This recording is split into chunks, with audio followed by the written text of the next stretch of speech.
पुण्यातील सासवड जेजुरी रस्त्यावर संत ज्ञानेश्वर महाराजांच्या पालखी सोहळ्यात दुर्घटना घडली आहे. महसूल मंत्री चंद्रशेखर बावनकुळे यांनी हॉस्पिटलमध्ये जाऊन वारकऱ्यांची विचारपूस केली. सरकार वारकऱ्यांच्या पाठीशी असल्याचं बावनकुळे म्हणाले. पाहूया नेमकं काय घडलं. काय झालं होतं? दिंडी चाललेली पुढं आमची. हां. पाठीमागून मोठा ट्रक आला हं. आणि ती पाठीमागून ट्रक घातला अंगावर. एक आम्ही साईडमधून चाललेलो, हां. त्यातून घातली ती. धडा पडत पडत पडत सगळी अंगावरून गाडी पुढं निघून गेली. कोणाला जास्ती लागले, कोण जखमी आहे, कोण 3 जण काही मेले ते असं समजावलं. हां. आणि 8 जण काही सदस्य आहेत असं ऐकायला मिळालं आता. हां. अजून हिच्या काही माहित नाही. तुमचं गाव कुठलं? गाव कवटे मग नांगोळ. नागोळ. किती जण? सगळे एकाच गावातले का? एका गावातली नाही, ते अल्लग अल्लग गावचे काही ओळखत नाही आपणाला. होय का? मग तुम्ही एका दिंडीत नव्हता चालला? एका दिंडीतच आहे आम्ही. होय का? कुठली दिंडी? दिंडी कसपेडेकडेच. अच्छा. किती जण जखमी झाले काय कळलं? 8 जणी जखमी आहे असे म्हणते. 3 जण काही सदस्य आहेत म्हणतात, काही नाही, त्यांचा काही ठिकाणा नाही असं. अच्छा. तुम्हाला काय झालं? माझा पाय फुटला ना घोट्याजवळ. किती वाजता घडले? 1:30च्या दरम्यान घडला असेल अंदाज.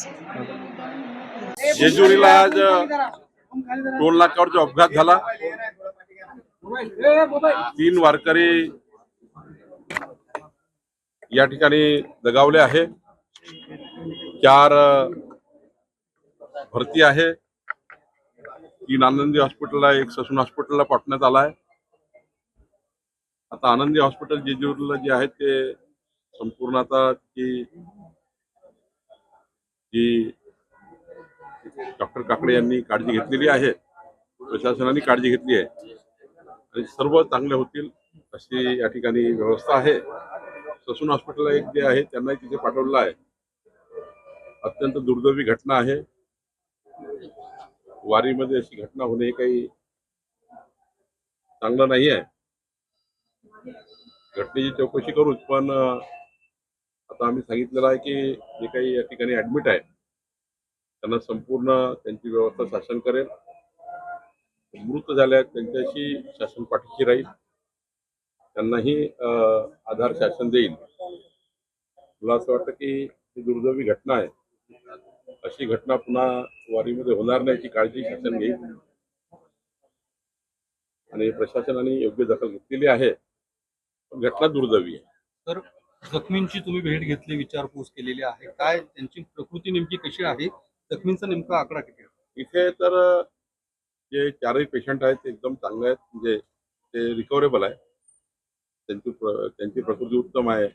एक आमची बहीण होती, तिला तर बीपी एकदम डाऊन झाला होता, पण तिला डॉक्टरनी सांभाळलेलं आहे.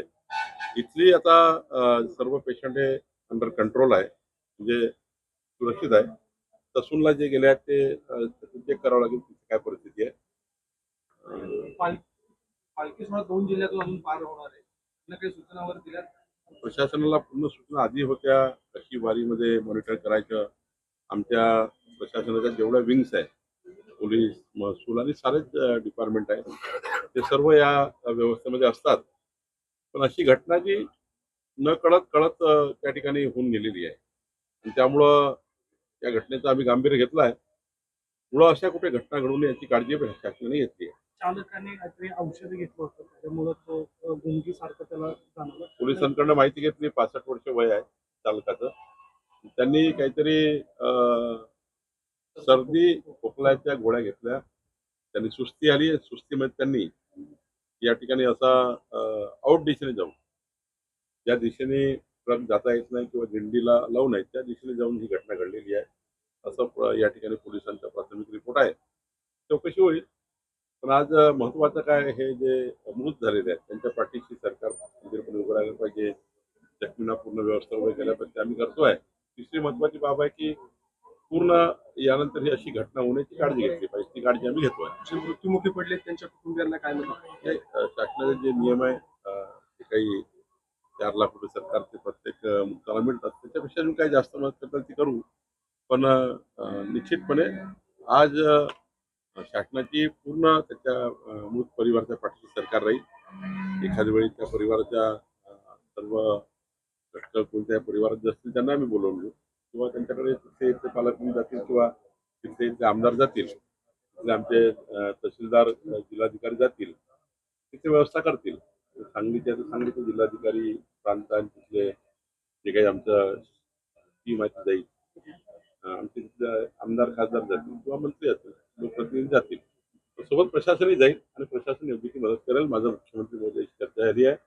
मुख्यमंत्री महोदयांनी तसे आदेश दिलेले आहेत. पण दुर्दैव आहे अशी घटना घडली. कोणत्या भागातील मालकरी आहेत?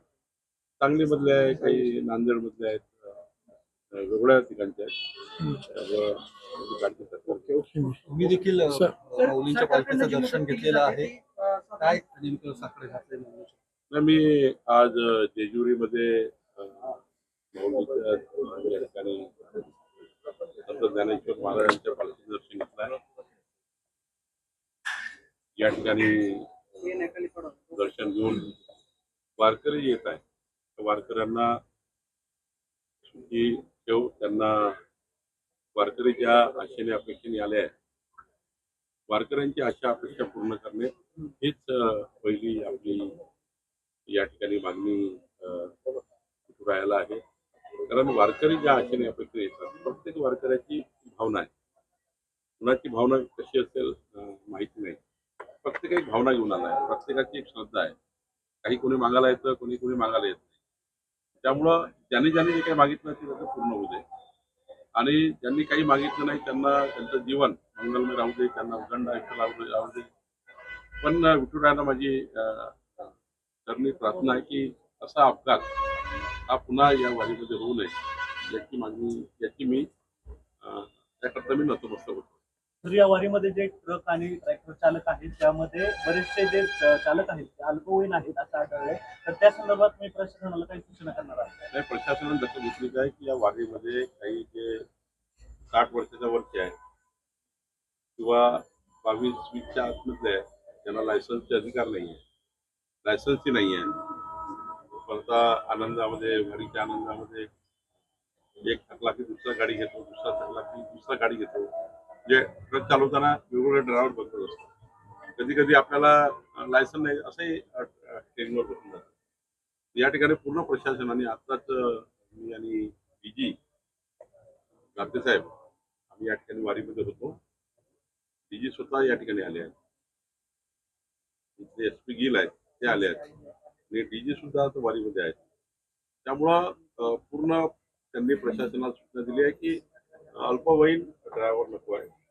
60 वर्षाच्या वरचा त्या ठिकाणी त्याला कंट्रोल करता येत नाही, व्हेकल तसे लोक नको आहेत.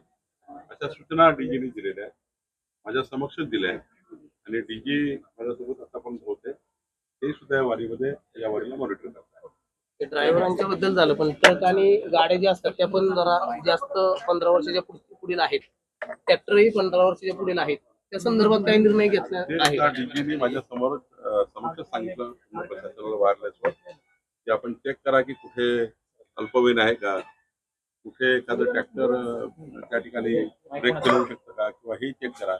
पण बऱ्यापैकी मॉनिटर आता सुरू झालेला आहे. आता गुंगीचं औषध रात्री घेतलं किंवा खोकल्याचं किंवा तापाचं औषध घेतलं, त्यामुळे त्यांचं म्हणणं आहे त्या ड्रायव्हरचं की मला गुंगी आणि माझ्या असं हे झालं. बघू ते पूर्ण चौकशी करू. आज काही अंतिम निष्कर्ष आपण जाणं काही योग्य नाही. पण तिथे ड्रायव्हर किती वय होतं, त्यांनी गुंगीची औषध तर घेतली होती का, कुठलं त्या ठिकाणी अजून काही तपासामध्ये ते पाहू. पण ही गोष्ट खरी आहे की आता जे डीजी आले आहेत त्यांनी संपूर्ण या ठिकाणी मॉनिटर केलं आहे. संपूर्ण वारीच्या संपूर्ण व्हेकलच्या सूचना काढलेल्या आहेत. त्याची तपास करून योग्य पद्धतीने सर्व पोलीस चेक करतायत. ओव्हर स्पीड चालवण्याचा काही प्रकार त्या ठिकाणी होऊ नये. थोडी गॅप भेटली का न स्पीडनी चालवणे आणि गॅपला आपण कसं पुढे जाईल, चढाओढ होऊ नये वारीमध्ये, ही सुद्धा काळजी घेणं महत्त्वाचं.